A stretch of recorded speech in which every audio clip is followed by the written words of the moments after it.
Good morning and welcome to SimWorld today, a post-opening day, and it was one heck of one in SimWorld U. I am Marsh, joined this Wednesday morning by B-Ron. Good morning, B-Ron. How are you feeling?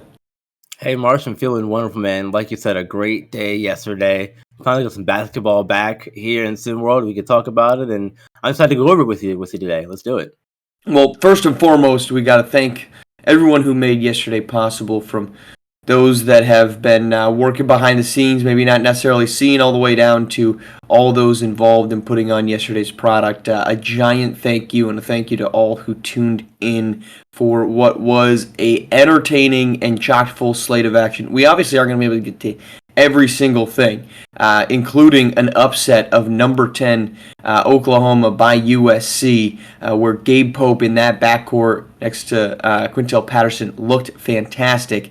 We got plenty more to get to, and let's start with LSU and Duke. Duke jumps out to a huge 14-3 lead in this one, and they roll, and this was Cooper Flagg looking like the Cooper Flagg we expected. 29 points, 4 steals, 3 boards, 13 of 18 shooting in this one. 81-70 win. They hold off LSU, who got at times within 5 points. Most of this game was spent between 7 and 11 points. Duke 1-0 to start the season. Yeah, this was a statement game for Cooper Flagg if he can have one of those. He's been doing it since SimWorld Prep and continuing with an impressive start here in SimWorld U for Duke. This was a game for Cooper Flagg to come out and just showcase, this is why I'm the number one prospect, number one recruit, generational level talent. I'm the guy, and this is why I am. And there's no stopping him. Played 39 to 40 minutes. There's no holding back the minute totals at the SimWorld U level, apparently, for Duke and Coach Sean Shire. This team looked dynamic, and it was all from Cooper Flagg. You had other good pieces. Obviously, Victoria Selgauskas, I thought, ran the floor exceptionally well. Roderick Little. You're going to look at his stat line, 9.85, 2 steals, 2 blocks. You're going to say, okay, well, maybe he made minimal impacts. I thought Roderick Little was all over the place, particularly with the rebounds. He flipped this game, in my opinion, as a on-the-glass, being aggressive piece. And then meanwhile, for LSU, I thought they just didn't take advantage. We talked about this on the broadcast. They did not take advantage consistently of the size mismatches that existed. This is a Duke squad that, stop me if you've heard this before, because you already have 3 guys that are 6'2" and under. And I didn't think LSU did a good job of attacking that. Sure, Akeem Young, 15 and 10. A lot of that I thought was just based off of misses, cleaning up the offensive glass and putting buckets in. He had 2 offensive rebounds. I think both of them ended up with 4 points. And then it was just kind of just going into the paint and not necessarily making plays happen on his own, but rather using other people's activity to get rolling. But, also to keep it with LSU here, Jay Slaughter and Mike Hornsby also really impressed us, especially Slaughter. And I said it during the broadcast that, the focus is on Akeem Young right now. But personally, I think it should be on Jay Slaughter for LSU. If you want to run an offense through anybody, it should be Slaughter.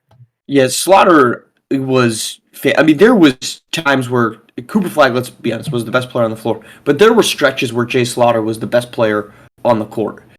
He was aggressive going after Duke's defensive pieces. He was primarily getting picked up by Jeremiah Minor and Demario Duval, excuse me. He was going right past him. He was getting into the paint. He got a little 3-point happy towards the end of this game, but this was at a point when LSU was trying to kind of need a little bit more. But in a game in which LSU and Duke look like they play on 2 different levels, right? Duke looks like they're playing for national championships. LSU looks like they're playing for 500. In that situation, LSU's Jay Slaughter looked like he belonged because he was playing above everything else that was going on around him for that Tigers team. I think you've got to start Mike Hornsby 13 minutes. I think all of those might have come, honestly, be run in the first half. I don't remember seeing him in the second half because Man Valentine played 29 minutes and was atrocious for this team, could not instigate on offense. You've got to, I know it's one game, but when you play the number 2 team in the nation and some flaws are exposed, I think you need to make adjustments. You've got to see Mike Hornsby in the starting 5 for LSU moving forward because he was a difference maker. Yeah, definitely agree there, Marsh. Let's move on to the second game of our doubleheader. And look, across the country, there were some good basketball games. There were some tight basketball games. The two that we had broadcasted, and especially number 2, were not tight basketball games. 79-60 win for Arizona or for Alabama. They jumped out of the gates with a quick first half, 42-24 at the break. They rolled from there. Levin Cutler, 22-9. DJ Childs, his first appearance since spraining his ankle, 19 points, 5 boards. Did have 2 turnovers, nailed both of his threes, 8 of 13 from the floor. Levin Cutler was the surprise of this one in that he made such a great impact here in the opener. But let's talk about the star, and that's DJ Childs. He did not look like he was coming back from a sprained ankle. B-Run. He looked like he was fully explosive, fully reared up. He had some massive dunks to the lane. He looked great, and that 1-2 combination with Levin Cutler and Childs was fantastic. Yeah, and I can only imagine what it's like to come back from an ankle injury like that, even if it's a sprain, and try to be explosive in basketball where that's your main kind of skill set. But yeah, Childs did not look like he was struggling at all. There were some periods where he was maybe getting ice on the ankle, sure, but none of that really seemed to matter too much in the grand scheme of things. And I said it coming into the game. This is why I thought that the Tide were going to win. You have DJ Childs coming back from an injury when he wasn't supposed to be back in that game. The reports were saying, Marsh, that it was a 4 to 6 week recovery time, if I recall. So for him to get cleared a few days before the game, that's a huge boost, and it was a huge boost. That's exactly what. If he didn't play in that game last night, I don't think they won. They win. No, look, this team looked good from up and down. I mean, Quincy Henderson was playing well. Dwayne Apps played well. Coco Bryce was extremely aggressive with the basketball in his hands and the limited minutes he was out there. But what was, I think, most impressive was the two-man combination of Cutler and Childs. There was one point in the second half, I think it was, Childs goes in underneath, or kind of like high post action to Levin Cutler. Because Cutler was dominating, double team comes, Childs sprints off ball right down the middle of the open lane, and Cutler finds him beautifully. You can tell that Cutler is used to being with a dominant point guard, and he has not played with a dominant point guard the likes of DJ Childs. He's played with some good ones, but he has not played with somebody the likes of DJ Childs, and that chemistry was instantly there. Real quick on Arizona, this team just did not look like they had a number one, and we thought they were going to. They were unranked. I thought that was maybe a disrespectful note to them for a team that didn't really lose any of their big-name pieces and added a guy in Corey Yams. They didn't look like a team that should be ranked in the top 25. Juan Valentine got going, but Corey Yams was kind of not heavily involved, only took 5 shots. They really spread out the offense. They didn't find their way to getting to one of their notable pieces. Meanwhile, it's kind of the duality of these two teams. You kind of fed into Cutler and Childs. You let them cook. Arizona tried to do that with Juan Valentine and Theophilus Hilton. It didn't really work.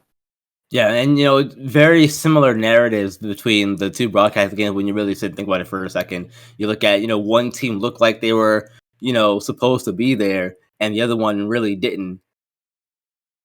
Yeah, well, Arizona ends up shooting 1 for 11 from deep. I think if you're Arizona, you chalk this up, say we didn't shoot well and we didn't stop them. I don't think Arizona looks back at this and says we're done.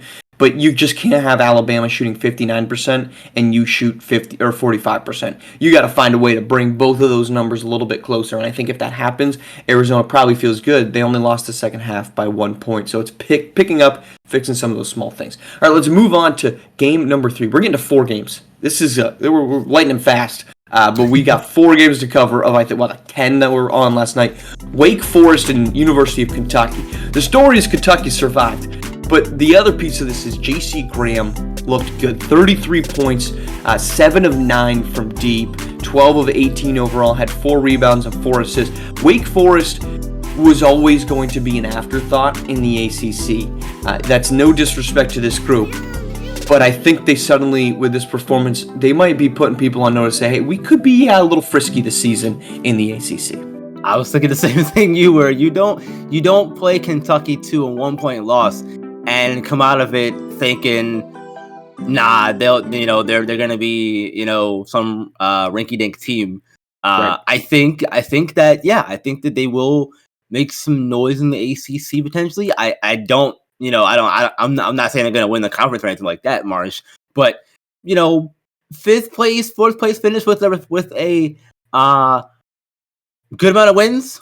I think that's a fair thing to look at for this Demon Deacons team. But Jameson Johnson and Kentucky on the other end of that, though, surviving the way they did, hats off to them for doing that, because these kinds of games can be kind of scary for these top teams when you go into a road game that you just expect to win and, don't play well right out of the gate and have it end like this. I'm going to walk away from this game actually weirdly feeling positive about both teams. Let's start with Wake. I'm going to feel positive because they hung around. I should say this. I'm going to feel positive and negative about both teams. Wake. I'm going to feel positive that they hung around with a number 5 team and that you got a guy, J.C. Graham, who looks like it's one game, but maybe he's the type of guy you can turn to on a nightly basis.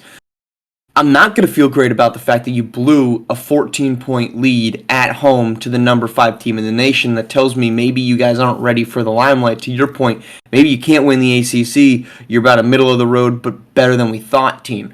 On Kentucky, why do I feel great? Well, Jameson Johnson and Glory Tate combined for 50 points. I'm always going to feel great about that. You shot 60% from the floor. You shot 43% from deep.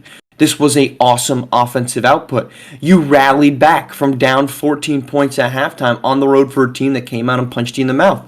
I'm gonna like that.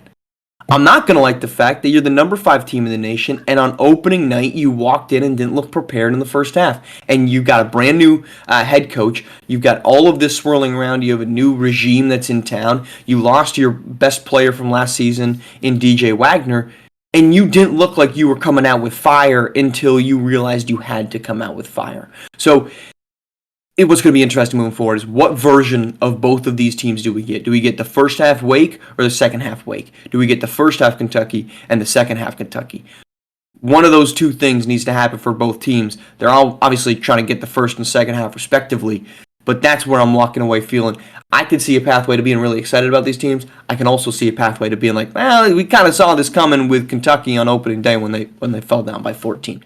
All right, let's wrap up today with the only top 25 matchup of the afternoon. It was Memphis at UCLA. It's a 107-90 win for the Bruins, an offensive showcase. Jalen Snow, let's start with the positives. 28 points, 8 boards, 11 assists, 5 of 8 from three-pointers. Again, it's one game, but for anyone thinking Jalen Snow is not a lottery prospect, he came out and put on an emphatic performance to say he is, B-Ron.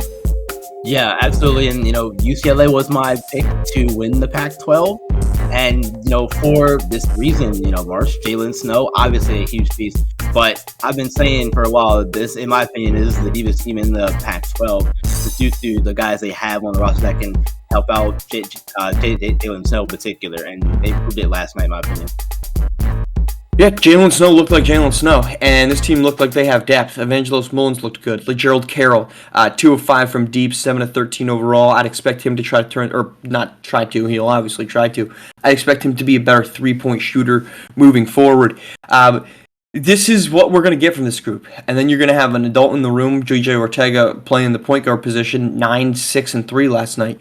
This is a veteran, deep roster, and they're going to be tough to beat in a very good Pac-12. They didn't really get impacted by not having a dominant big man. Mitchell Marison Cole got the start at the 5, 10 points, 8 boards, 5 assists. He didn't really get attacked anywhere by any dominant bigs, and frankly, Memphis doesn't have it. On the Memphis side, I'm kind of scratching my head here because Kenneth Klum played really well. Deontay Joyce played really well. The guy that is supposed to play really well, Darius Outlaw, didn't. 6 of 18 shooting from the field. Took over in places where I just didn't think he needed to. He kind of would have liked to see him say, look, I don't have it rolling right now, but I've got 2 guys on my roster that do. Let's try to find a way to get him going. He did have 7 assists. I think that number could have been higher if he focused a little bit more, because 6 of 18, minus 8 on the game, just is not going to get it done for your number 1 guy, and a guy that many expect to be a top 10 pick. Yeah, I definitely agree there. You can't have that guy have that kind of production and be a top 10 pick, Marv. That's not top 10 pick production right there at all. And especially considering the fact that coming into the season, all we heard about Darius Outlaw was that Penny Hardaway was going to unleash him this season.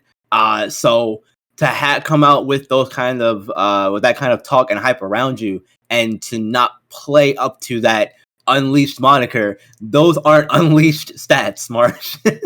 Yeah, that's unleashing the gates to let the hound dog out, and a chihuahua scurries out and starts yapping away. That's what that looked like last night from Lacedarius Outlaw. That's our show. We've got more basketball to cover tomorrow because there's another full slate of SimWorld U Hoops. That starts at 7 p.m. on ESPN. Number 1 reigning champion Miami Hurricanes host number 24 ranked Marquette, and then at 8:30 it's Texas and Colorado, the debut for Arthur Lattimore. Other top 25 teams in action, a UConn Missouri matchup at 8:30 as well, and then number 6 Tennessee takes the floor at 7 p.m. against Syracuse. That's Trey Turner's season 3 debut. That's it. Thank you all for coming. Thank you again for all that made yesterday possible. We get 12 hours of respite before the chaos begins again here on Wednesday night. Thank you all for joining us. We look forward to recapping all this. B-Ron, as always, great chatting with you. Appreciate it being on the call, the inaugural SimWorld call last night, so thank you for giving me that honor. Looking forward to talking to you again on our next call and or here on SimWorld today. We'll be back tomorrow on SimWorld TV, the only place you can see the game, be the game.